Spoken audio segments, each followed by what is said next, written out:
Hi friends, आज मैं आपके सामने प्रस्तुत कर रही हूँ पहली क्रांति का पार्ट 8। रघुनाथ बेचारे को तो समझने के लिए एक सेकंड तक न मिला। आश्चर्य के सागर में डूबता हुआ वह बेहोशी के अंधकार में जाकर इतना शून्य हो गया। उसे पता नहीं था कि वह कितनी देर तक बेहोश रहा। तब जबकि अचानक होश आया, उसने ऐसा महसूस किया जैसे इस बार कोई उसके चेहरे पर पानी से छींटे मारकर होश में लाने की चेष्टा कर रहा है। उसने धीरे धीरे आंखें खोल दी। सामने एक इंसान बैठा था। रघुनाथ ने अपने चारों ओर का निरीक्षण किया। इस समय वह किसी पहाड़ी गुफा में था। गुफा में एक मशाल जल रही थी। गुफा में एक दूसरे की शक्ल देखने के लिए काफ़ी प्रकाश था। सुपर रघुनाथ ने हालांकि इस व्यक्ति को कुछ पल ही देखा था, मगर फिर भी उसे किसी हद तक पहचान गया था। तुम कौन हो?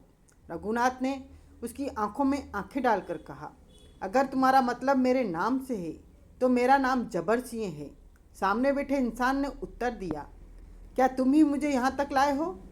रघुनाथ ने धीमे स्वर से अगला प्रश्न किया। नहीं, जबर सिंह ने जवाब दिया। फिर? रघुनाथ थोड़ा उलझकर बोला। मुझे यहाँ कौन लाया है? क्रांति का देवता, एक झटके के साथ जबर सिंह ने उत्तर दिया। सफ़ेद लिबास वाली रेना आंधी तूफान के भांति काले लिबास वाली रेना का पीछा कर रही थी। वे दोनों भागती भागती इस समय खंडर से काफ़ी दूर घने जंगल में आ गई थी। अचानक काले लिबास वाली रेना का धरती पर पड़े पत्थर से टकराई, धड़ाम से धरती पर गिरी। तभी उसके पीछे दौड़कर आने वाली सफ़ेद लिबास वाली रेना ने उसे दबोच लिया। उसने काले लिबास वाली रेना को पीछे से कॉलर पकड़कर उठाया। अभी वह कुछ करना ही चाहती थी कि काले लिबास वाली रेना ने अपने घुटने की जोरदार चोट दूसरी रेना के पेट में की। सफ़ेद लिबास वाली रेना तोड़ा कर दोहरी हो गई। तभी उसकी गुद्दी पर एक धोत्तर पड़ा और वह स्वयं को लाख समझाने की चेष्टा करने के उपरांत मुंह के बल फर्श पर गिर गई। सफ़ेद लिबास वाली रेना के मुंह से एक चीख निकल गई, लेकिन काले लिबास वाली पर तो इस समय जैसे खून सवार था। उसने एक ठोकर उसके चेहरे पर जड़ दी। एक बार पुनः सफ़ेद लिबास वाली रेना फर्श पर गिर पड़ी। काले लिबास वाली उसे उठाने के लिए जैसे ही झुकी, कहीं अंधेरे में से सनसनाता हुआ एक चाकू आया और काले लिबास वाली रेना की पीठ में घस गया। इस बार काले लिबास वाली रेना के कंठ से एक चीख निकलकर हवा में तैर गई। वह पीड़ा से बिलबिला उठी। अभी वह संभल भी न पाई थी कि एक जोरदार ठोकर उसकी कमर पर पड़ी। चीखती हुई वह मुंह के बल जाकर फर्श पर गिरी। इस बीच सफ़ेद लिबास वाली रेना भी उछलकर खड़ी हो चुकी थी। उसने देखा काले लिबास वाली पर चाकू फेंककर ठोकर मारने वाला कोई फुर्तीला साया था। वह पहचान तो नहीं सकी, लेकिन इतना अवश्य जान गई थी वह जो भी है उसका मददगार है। उसके देखते ही देखते साये ने एक जंप काले लिबास वाली रेना पर लगाई, लेकिन इस बार वह उस साये को धोखा दे गई। वह पहले ही अपने स्थान से हट चुकी थी। अब उससे उलझना ठीक नहीं समझा, क्योंकि एक तो वह घायल हो चुकी थी, चाकू अभी तक उसकी पीठ में घसा हुआ था। वैसे भी अब ये दो हो गए थे। फिलहाल उससे भागकर ही अपनी जान बचाना मुनासिब समझा। वह साया तो अभी अपने स्थान पर खड़ा भी न हो पाया था कि काले लिबास वाली दाईं ओर के गहन अंधकार में जंप लगा दी। उसके बाद वह अंधेरे में भागती ही चली गई। उसने महसूस किया कि उसके पीछे वह साया भाग रहा है। उसे अपने सामने का कुछ न चमक रहा था। अचानक उसके दिमाग में एक तरकीब आई। वह तेजी से थोड़ा सा दाईं ओर हटकर धरती पर लेट गई। कुछ ही देर बाद उसके बराबर से भागता हुआ साया आगे निकल गया। काले लिबास वाली रेना बिना किसी प्रकार की आट उत्पन्न किए दाईं तरफ को भाग ली। अब वह भागती ही जा रही थी, भागती ही जा रही थी। उसे खुद नहीं पता था कि अब उसके पीछे कोई नहीं। वह निरंतर उन दोनों को खतरे से दूर होती जा रही थी। भागते ही भागते उसने कई बार अपनी पीठ से चाकू निकालने की चेष्टा की, लेकिन चाकू अपने स्थान पर गड़ा हुआ था, हाथ नहीं आ रहा था। उसकी सांस धोखनी के भांति चलने लगी, लेकिन वह बराबर भागती ही रही।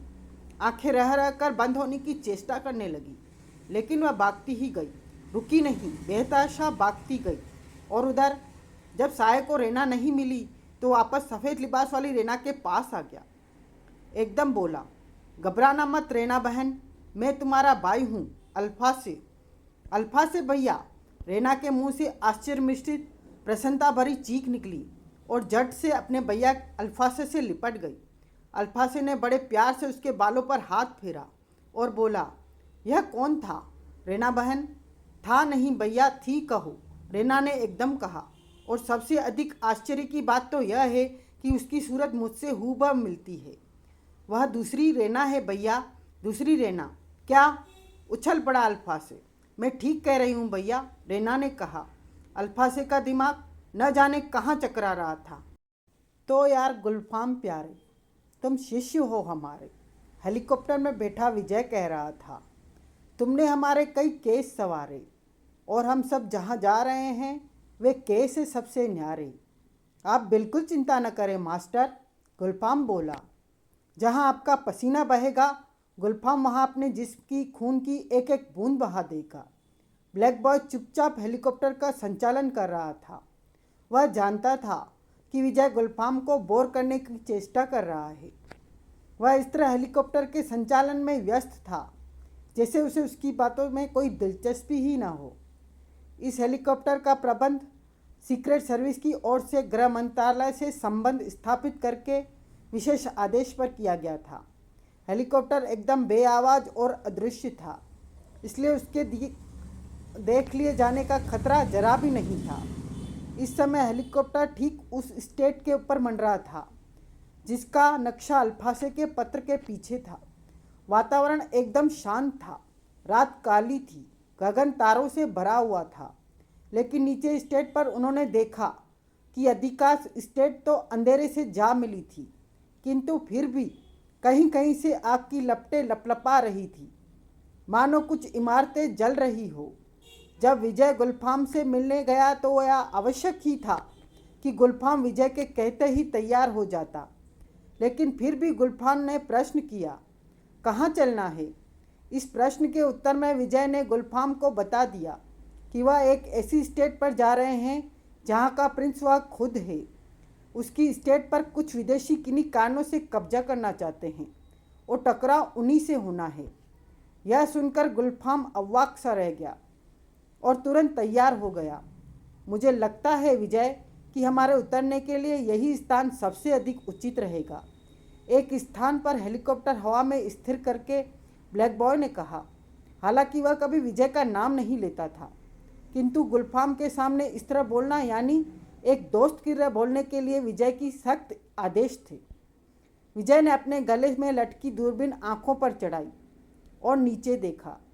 1 मिनट तक बड़े ध्यान से वह नीचे का निरीक्षण करता रहा और फिर बोला, बस तो प्यारे, यहीं लैंड कर लो।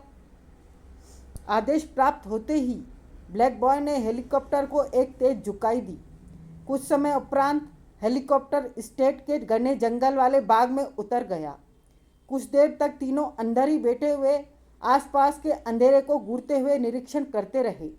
उसके बाद सबसे पहले हेलीकॉप्टर से बाहर आने वाला इंसान था विजय। उसके बाद गुलफाम और ब्लैक बॉय भी आ गए। अभी वे हेलीकॉप्टर से 2 कदम आगे बढ़े होंगे कि रैट रैट रैट अचानक सन्नाटा मशीन गनों की गर्जना से टकराकर चूर चूर हो गया। पलक झपकते ही तीनों फुर्ती के साथ धरती पर लेट गए। गोलियां उनके ऊपर से सनसनाती हुई निकल गई। तीनों के हाथ में रिवॉल्वर आ चुका था। विजय बुदबुदाया, लूमड़ ठीक ही कह रहा था, ये तो साला युद्ध क्षेत्र हो रहा है। यह शब्द इतने धीमे से बुदबुदाया था कि उसके अतिरिक्त समीप ही पड़ा ब्लैक बॉय ही सुन सका। सुनकर ब्लैक बॉय धीमे से मुस्कुरा उठा। तभी उनके ठीक सामने एक टार्च रोशन हुई, परंतु पल भर के लिए। अगले ही पल दाएं विजय का रिवॉल्वर गरज छूटा। एक सन्नाटे के साथ टार्च का शीशा टूट गया। पुनः गुप्त अंधेरा और सन्नाटा छा गया। इस बीच विजय ने दुश्मन की स्थिति का अनुमान लगा लिया था। उसने समीप ही लेटे ब्लैक बॉय से कहा, प्यारे काले लड़के, दाईं ओर से जाकर सामने वाले पेड़ों को घेर लो। फिर बाईं ओर से घूमकर पेड़ों को घेरने का आदेश उसने गुलफाम को दिया। स्वयं भी पीछे की ओर रेंगना शुरू कर दिया। वह एक बहुत बड़ा राउंड लगाकर पेड़ों के पीछे जाना चाहता था। मिस्टर विजय, अचानक जंगल के सन्नाटे में एक आवाज़ गूंजी। विजय चौंका। इसका मतलब यह है कि उसके आने की खबर यहाँ लीक है। उसने ध्यान से सुना। वही आवाज़ आगे कह रही थी, इस स्टेट पर अब हमारी हुकूमत है, तुम्हारे यहाँ से निकल भागना एकदम असंभव है। अच्छा हो कि आप खुद को हमारे हवाले कर दें। विजय ने यह अनुमान भली भांति लगा लिया था कि वह आवाज़ कौन से पेड़ के पीछे से आ रही है। सतर्कता के साथ राउंड लगाकर वह उस पेड़ के पीछे पहुंच जाना चाहता था। उसने अपनी घड़ी के रेडियम डायल पर नज़र डाली। प्रातः के 5 बजे थे। कुछ ही देर में खुद को उनसे बचाना कठिन होगा। शीघ्र ही विजय पेड़ों के झुरमुट के पीछे पहुंच गया। उसने देखा, पेड़ों के झुरमुट के पीछे एक जीप खड़ी थी। कदाचित उसी जीप के जरिए सैनिक यहाँ आए थे। विजय ने ध्यान से देखा। एक सैनिक जीप की दाईं ओर पोजीशन लिए खड़ा था। उसके हाथ में LMG दबी हुई थी। विजय बिजली की बाती दबे पांव उसके पीछे पहुंच गया। विजय ने चीते की सी फुर्ती का प्रदर्शन करके बाएं हाथ से उसका मुंह दबाया और दाएं हाथ में दबी रिवॉल्वर का दस्ता कसकर उसकी कनपट्टी पर मारा। उसके कण से एक चीख ने निकल जाना चाहा, लेकिन विजय के फौलादी हाथ ने उसे इजाज़त नहीं दी। उसकी चीख मुंह में घुटकर रह गई। सैनिक बेहोश होकर लुढ़क गया। विजय जल्दी ही उसकी LMG संभालकर जीप में आ गया। उसके दिमाग में एक खतरनाक प्लान घूम रहा था। एक ही क्षण व्यर्थ न करके उसने खुद को पूरी तरह सतर्क कर लिया और जीप की हेडलाइट ऑन कर दी। वह हिस्सा जहाँ छुपे हुए सैनिक हेलीकॉप्टर की दिशा में नजरें गड़ाए हुए थे, एकदम प्रकाश में भर गया। उसी पल विजय की LMG गरजी। सैनिक हक्के बक्के से रह गए। पहले तो कुछ समझे नहीं, जब समझे तो बुरी तरह बौखला गए। तभी रैट रैट रैट उनके दाएं बाएं से भी 2 मशीन गनें गरज उठी। आश्चर्य के सागर में डूबकर अधिकांश सैनिक मारे गए। जो शेष बचे थे उन्होंने बुद्धि का प्रयोग करके जीप की हेडलाइट को निशाना बनाना चाहा, लेकिन इससे पूर्व कि वे ट्रिगर दबा पाए, विजय, ब्लैक बॉय अथवा गुलफाम ने उन्हें ईश्वरपुरी का टिकट थमा दिया। चीखों के साथ वे रवाना हो गए। तभी अपने पीछे से विजय ने एक फायर की आवाज़ सुनी। बिजली की सी गति से विजय पीछे घूमा। देखा एक सैनिक जिसके हाथ में राइफल थी और कदाचित वह विजय को निशाना बनाने ही वाला था कि किसी ने पीछे से उसे एक गोली मारकर उसका बेजा उड़ा दिया। सैनिक के गिरते ही विजय ने पीछे बुरी तरह लड़खड़ाता हुआ काला साया देखा। वह साया इस प्रकार लड़खड़ा रहा था जैसे न जाने वह कितनी पिए हुए हो। विजय के हाथ में दबी हुई LMG उसकी ओर तनी हुई थी। विजय ने पूछा, अबे कौन चमर चोटी का है? भैया, एक आवाज़ वहाँ गूंजी। विजय, भैया मैं रैना हूँ। उछल पड़ा विजय। जीवन में वह कभी पहले इतनी बुरी तरह नहीं चौंका था। रैना, यहाँ और इस रूप में? बराबर ही उसके मुंह से निकला। रैना भाभी, आप यहाँ? अरे क्या हुआ है आपको? कहता हुआ विजय जीप से कूदकर रैना की ओर भागा। इस बीच गुलफाम और ब्लैक बॉय समस्त सैनिकों का सफाया कर चुके थे। जीप की हेडलाइट अब भी रोशन थी। उसी रोशनी में लाशें बिखरी पड़ी थी। भैया, कहकर रैना विजय से आ लिपटी। विजय ने उसे पकड़ लिया। विजय ने महसूस किया रैना बुरी तरह घायल थी। उसके हाथ में रिवॉल्वर दबा हुआ था, जिससे कदाचित उसने उस सैनिक का सफाया किया था। अगर वह नहीं करती तो विजय को ईश्वरपुरी का टिकट थमा देता। विजय ने देखा रैना की पीठ में एक चाकू घसा हुआ था। उसके सारे जिस्म पर चमड़े का लिबास था जो अब जगह जगह से फट चुका था। रैना बुरी तरह हाँप रही थी, जैसे मीलों से भागकर आ रही हो। घायल भी थी। लड़खड़ाती सी वह जीप की हेडलाइट के प्रकाश में आ गई। विजय ने हेडलाइट में रैना का मुखड़ा देखा। जगह जगह घाव हो रहे थे। चंद्रमा सा मुखड़ा खून से सना हुआ था। रैना, रैना भाभी, विजय उसे गोद में संभालने की चेष्टा करता हुआ बोला। अपने आप को संभालो। मिचमिचाती आंखों को जबरदस्ती खोलने का प्रयास करती हुई रैना बड़े टूटे और निर्बल से स्वर में बोली, वो दूसरी रैना, वो मैं और बस। इसके आगे एक अक्षर भी न कह सकी। रैना, उसकी गर्दन एक तरफ लुढ़क गई। अगर विजय संभाल न लेता तो धड़ाम से धरती पर गिरती। विजय ने रैना की पीठ में घसे चाकू की मूठ पकड़ी और एक झटके के साथ बाहर खींच लिया। खून का फव्वारा सीधा विजय के चेहरे पर आया। विजय का चेहरा खून से लथपथ हो गया। उसके हाथ में रेना के खून से सना चाकू था। एक पल उसने चाकू को देखा, आंखें लाल होने लगी, मानो सारा खून इसकी आंखों में उतरता जा रहा है। चेहरा कठोर हो गया, जबड़े एक दूसरे पर जम गए। तुम्हारे खून की कसम रेना बाबी, गुर्रा उठा विजय। जिसने तुम्हें यह चाकू मारा है उसका खून इस चाकू को पिलाऊंगा। अरे रेना, तभी करीब पहुंचकर ब्लैक बॉय ने कहा। विजय ने अपने सिर को झटका दिया, विचारों की दुनिया से बाहर आया। खून से सना चाकू उसने अपने पास ही रख लिया। इस समय विजय जंगल की धरती पर बैठा हुआ था। रेना का सर उसकी गोद में था, बाकी जिस्म जंगल की धरती पर। गुलफाम कहाँ है? विजय ने ब्लैक बॉय से प्रश्न किया, लेकिन ब्लैक बॉय ने कोई उत्तर नहीं दिया। वह तो जैसे कहीं खोया हुआ था। प्रश्न का उत्तर न पाकर विजय ने ब्लैक बॉय की ओर देखा।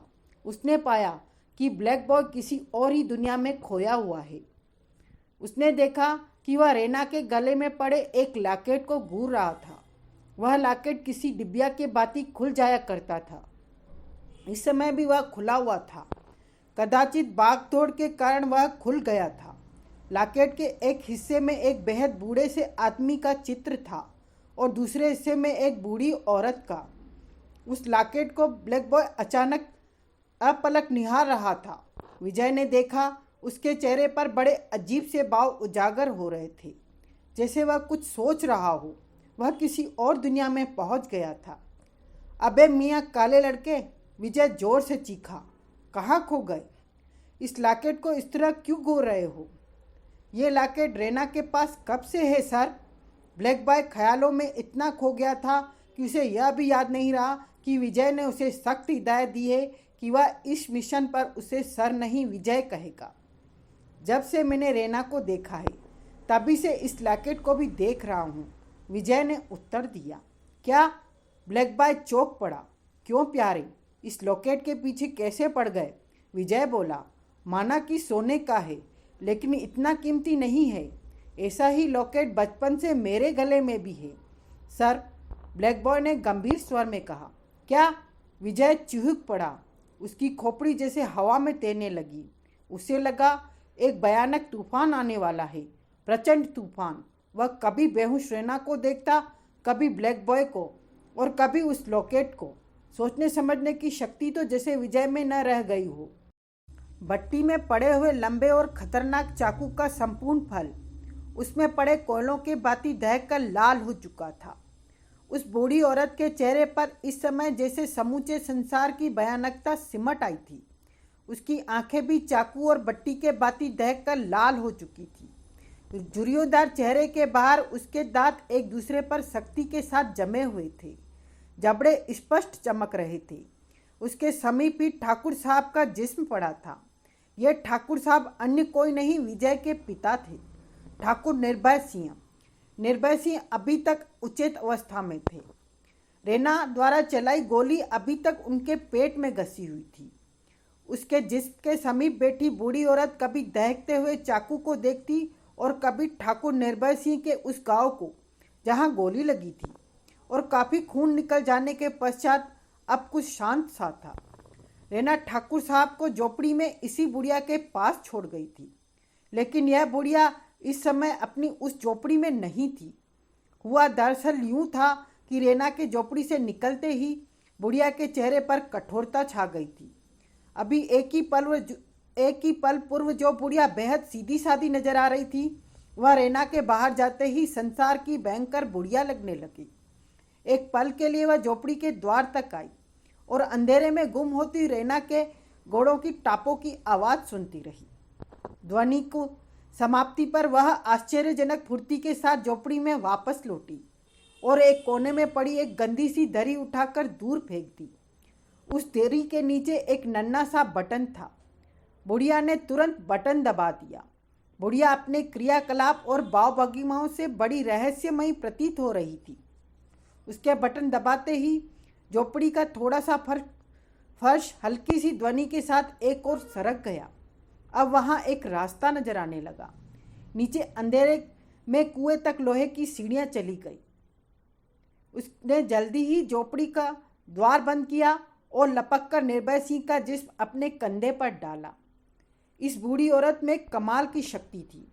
निर्भय सिंह के भारी जिस्म को कंधे पर डालकर उसने बाएं हाथ में वह लैंप ले लिया जो अभी तक झोपड़ी के अंधकार से लड़ रहा था। दाएं कंधे पर निर्भय सिंह को डाले और बाएं हाथ में लैंप लिए वह तेजी के साथ सीढ़ियां तय करती चली गई। जैसे ही उसने सीढ़ी के पांचवें डंडे पर पैर रखा, ऊपर फर्श यथास्थान आकर फिक्स हो गया। वह उतरती ही चली गई। सीढ़ियां एक सुरंग में जाकर समाप्त हुई। सुरंग में सन्नाटा और अंधेरा था, लेकिन बुढ़िया लैंप के प्रकाश में निर्भय के जिस्म को संभाले इस तरह फुर्ती के साथ बढ़ी चली जा रही थी, मानो वह इस सब की अभ्यस्त हो, मानो इस सुरंग में वह हमेशा आती जाती रही हो। धरती के नीचे सुरंगों का पूरा जाल बिछा हुआ था। सुरंगों के अनेक मोड़ काटती हुई वह सुरंग के एक और बने एक कमरे में प्रविष्ट हो गई थी और यहीं आकर उसने यह बत्ती जलाई थी और प्रेरणा द्वारा दिया गया चाकू उसने दहकती हुई बत्ती में डाल दिया।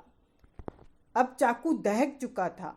उसने अपनी धोती का एक पल्ला फाड़ा और उसे हाथ में लेकर जैसे ही चाकू की मूठ पकड़ने के लिए हाथ आगे बढ़ाया, उसी पर ठाकुर निर्भय सिंह के मुख से एक कराह निकली। बुढ़िया का ध्यान उस ओर आकर्षित हुआ। उसने देखा निर्भय सिंह को होश आ रहा था। वे धीरे धीरे कराह रहे थे। बुढ़िया चाकू को भूलकर उसकी ओर आकर्षित हो गई। लैंप का क्षीण प्रकाश अब भी वहां फैला हुआ था। निर्भय ने आंखें खोल दी। कुछ देर तक वह अपनी स्थिति समझने की चेष्टा करते रहे। फिर औरत पर दृष्टि पड़ते ही वे जैसे एकदम चौंके। परस्पसी उनके मुंह से निकला, तुम? हाँ महाराज। बूढ़ी औरत आदर के साथ बोली, मैं ही हूँ, आपकी सेवक। लेकिन तुम यहाँ कैसे? ठाकुर साहब एकदम बोले, यह कौन सी जगह है?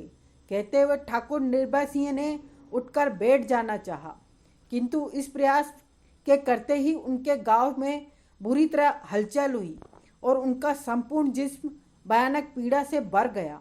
उनका दायां हाथ तेजी से अपने गांव पर गया और पीड़ा से तिलमिलाते हुए पुनः अपने स्थान पर गिरने ही वाले थे कि लपक कर बुढ़िया ने उन्हें संभाल लिया और बोली, नहीं महाराज, उठिए मत, आपके पेट में गोली लगी है। गोली? ठाकुर साहब के होठों में एक दर्दीली आह निकली। गोली का नाम आते ही जैसे उन्हें पुरानी सभी घटनाएं याद आ गई। वे एकदम बोले, अरे रेना कहाँ है?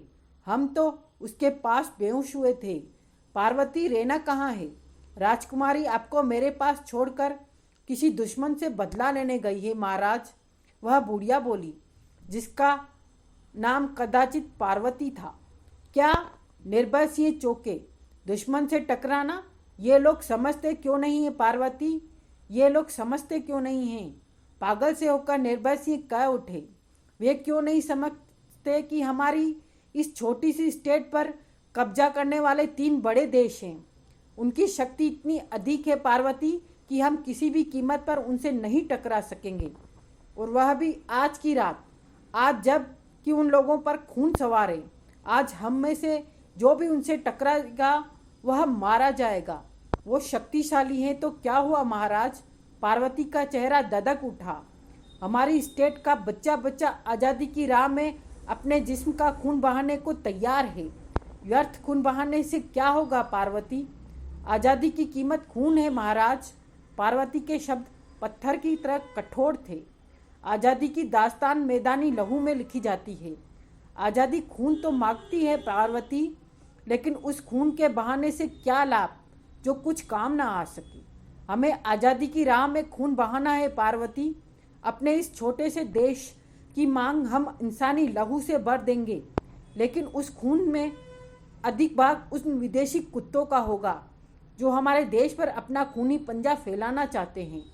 हमें सिर्फ अपना खून नहीं बहाना है पार्वती, बल्कि उन्हीं के खून से अपने देश की धरती को स्नान कराना है। लेकिन आज ये सब नहीं हो सकता। अब इन विदेशियों की शक्ति इतनी बढ़ गई है कि इनसे अब हम सीधी टक्कर नहीं ले सकेंगे। अब हमें शांति से बैठकर उस दिन का इंतजार करना होगा जब ये पूरी तरह इस स्टेट पर अपना अधिकार जमा लें, तब हमारा एक ग्रुप छापामार ढंग से इनका तख्ता पलटेगा। खैर छोड़िए महाराज, पार्वती बोली, आपको कुछ देर के लिए बेहोश करना होगा। क्यों? चौंक कर ठाकुर निर्भय सिंह ने पूछा। आपके पेट में गोली निकालनी है। तो इसके लिए बेहोश करने की क्या आवश्यकता है? ठाकुर साहब इस प्रकार बोले जैसे न जाने पार्वती ने कितनी छोटी बात कह दी हो। हम ठाकुर हैं पार्वती, आगे कभी मत करना कि गोली निकालने के लिए किसी ठाकुर को बेहोश करना होगा। चल गोली निकाल। पार्वती देखती रह गई। अभी वह कुछ बोलना ही चाहती थी कि चुप रह गई। उसके कान खड़े हो गए। अभी वह कुछ सुनने की चेष्टा ही कर रही थी कि कुछ लोग इधर आ रहे हैं। ठाकुर निर्भय सिंह का यह वाक्य उसने सुना और उस समय तो पार्वती हैरान रह गई जब ठाकुर निर्भय सिंह ने उसी घायल अवस्था में झपटकर अंगीठी में दहकते चाकू का फल नंगे हाथों में पकड़कर उठा लिया। सफ़ेद लिबास वाली रेना के बाल पकड़कर अल्फासे ने बड़ा तीव्र झटका दिया। रेना दर्द से बिलबिला उठी। अल्फासे ने उसके दर्द की लेश मात्र भी चिंता किए बिना सन्नाटा हुआ एक जोरदार झापड़ उसके गोरे गाल पर रसीद कर दिया। रेना चीख कर फर्श पर जा गिरी।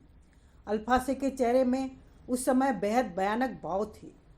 सारा चेहरा कनपटी तक सुर्ख हो रहा था। आंखें आग उगल रही थी। उसकी स्थिति इस समय ठीक किसी पागल के भांति थी। उसने फुर्ती से लपककर पुनः रेना के रेशमी बाल पकड़े और बड़ी बेरहमी से उसे ऊपर उठाता हुआ गुर्राया। बोलो, कौन हो तुम? भैया, रेना बड़ी मार्मिक आवाज़ में बोली। क्या हो गया है तुम्हें? मैं रेना हूँ। उसके मुंह से इतने शब्द निकले और अल्फासे के बारी बूट की एक जोरदार ठोकर उसके सुंदर चेहरे से टकराई। रेना के कण से एक चीख निकल गई। उसके मुंह से खून बहने लगा। वह पुनः फर्श पर गिर गई, लेकिन अल्फासे पर तो इस समय जैसे खून सवार था। सारा विश्व मुझे अल्फासे के नाम से जानता है।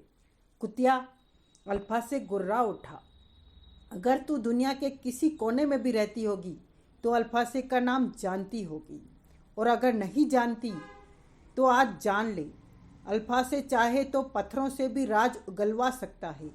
कहते हुए अल्फासे ने अपनी पैंट से एक मोटरसाइकिल की मजबूत चेन खींच ली और सड़ाक बिना किसी अल्टीमेटम के सन्नाती हुई लोहे की चेन उसके जिस्म पर पड़ी। चेन उसके सफ़ेद ब्लाउज को फाड़ती हुई गोरी चमड़ी और गोश्त को नोचकर ले गई। वह बुरी तरह पीड़ा से बिलबिला उठी। अल्फासे उसके सामने हाथ में चेन थामे किसी जल्लाद के भांति खड़ा था। अल्फासे एक बार धोखा खा गया जलील लड़की, वह गुर्राया, लेकिन अब धोखा नहीं खाएगा। सफ़ेद साड़ी पहनकर तुम पूरी तरह रेना बन गई। तुम्हें बचाने के लिए मैंने असली रेना को चाकू मार दिया। मैं अपनी बहन को इसलिए नहीं पहचान सका क्योंकि उसके जिस्म पर लड़कों का लिबास था। तुम्हें रेना इसलिए समझ लिया कि तुमने हूबहू रेना बहन जैसा लिबास पहन रखा था, लेकिन अब मैं धोखा नहीं खा सकता। बोलो, कौन हो तुम? मेरा यकीन करो भैया, वह अभी इतना ही कह पाई कि अल्फासे ने खींचकर सड़ाक से चेन उसके जिस्म पर मारी और परिणाम स्वरूप वह एक बार फिर चीख पड़ी।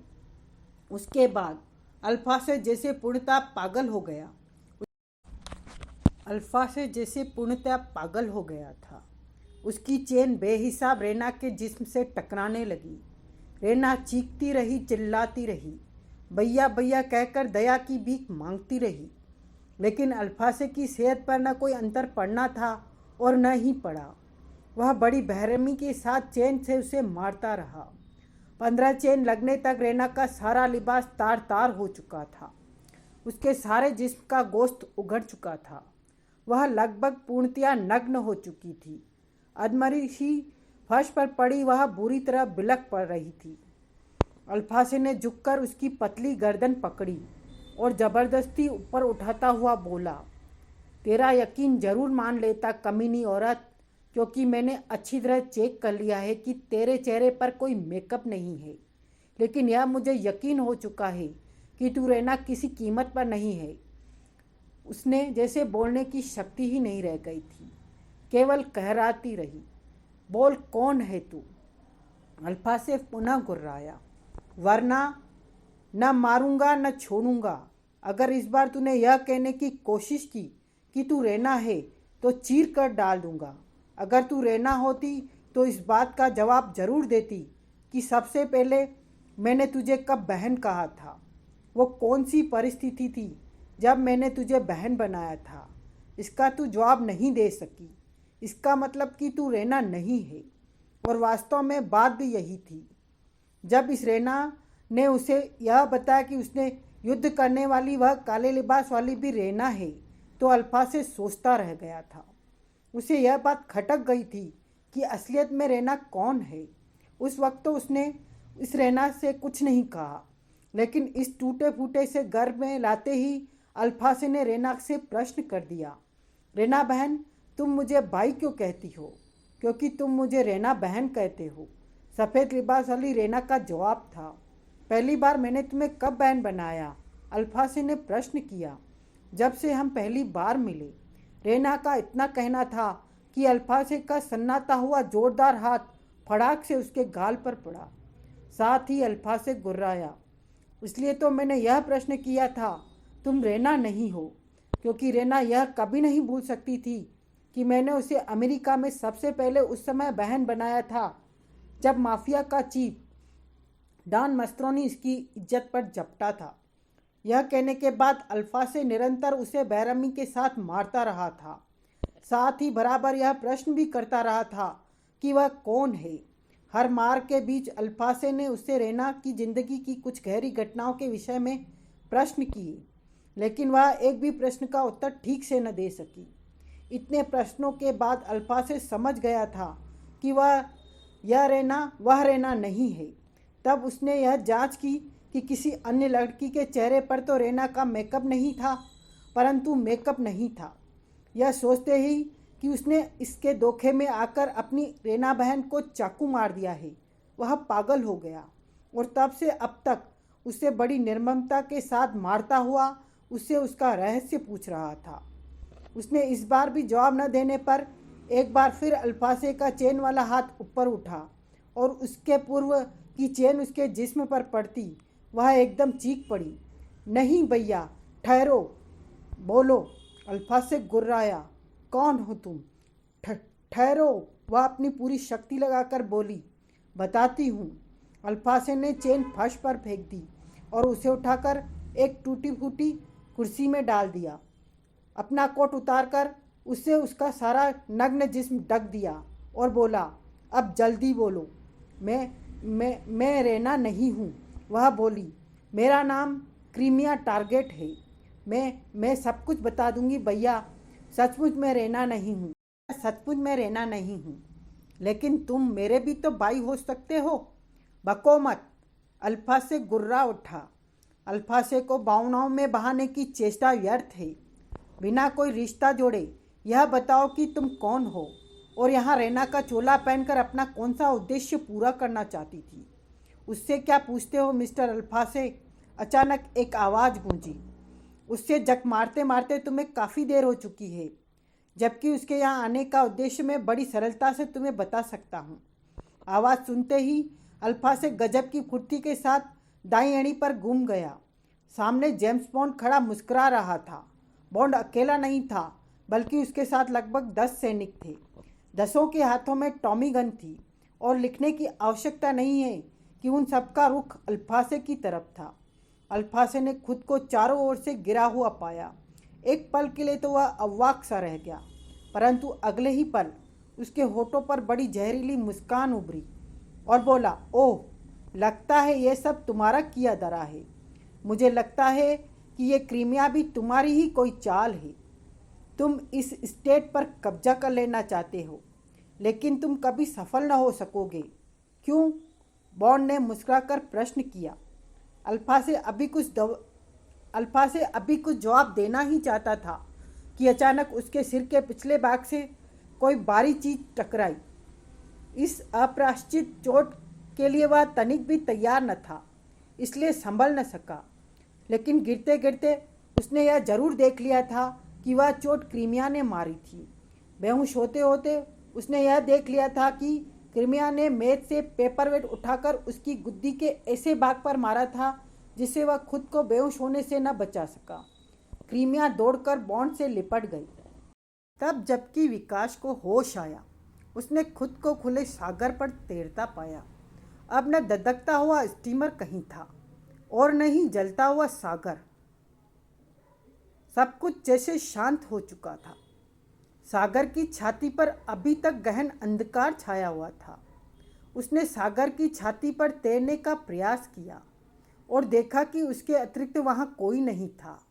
न जलता हुआ स्टीमर, न धधकते हुए शोले, न ही उसे कहीं अभय सिंह, पारो, राधा रमणी, जेब्रा और भानु प्रताप सिंह ही नजर आए।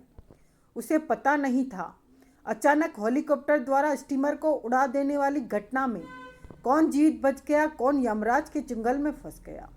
विकास ने पाया इस समय वह बीच सागर में है। सागर का कोई भी किनारा उसे साफ नजर नहीं आ रहा था। अभी वह सोचने का प्रयास ही कर रहा था कि उसे किधर बढ़ना चाहिए कि अचानक उसने अपने समीप ही किसी इंसान को तैरते पाया। विकास फुर्ती के साथ उधर घूमा। घूमते ही उसने देखा उसके समीप ही एक बेहद रहस्यमय इंसान तैर रहा था। सारे जिस्म पर उसने क्या पहन रखा था यह तो विकास नहीं देख सका, परंतु इतना अवश्य देखा कि उसके चेहरे पर एक दूध जैसा सफ़ेद नकाब था। कौन हो तुम? विकास ने पानी के ऊपर तैरते हुए कहा।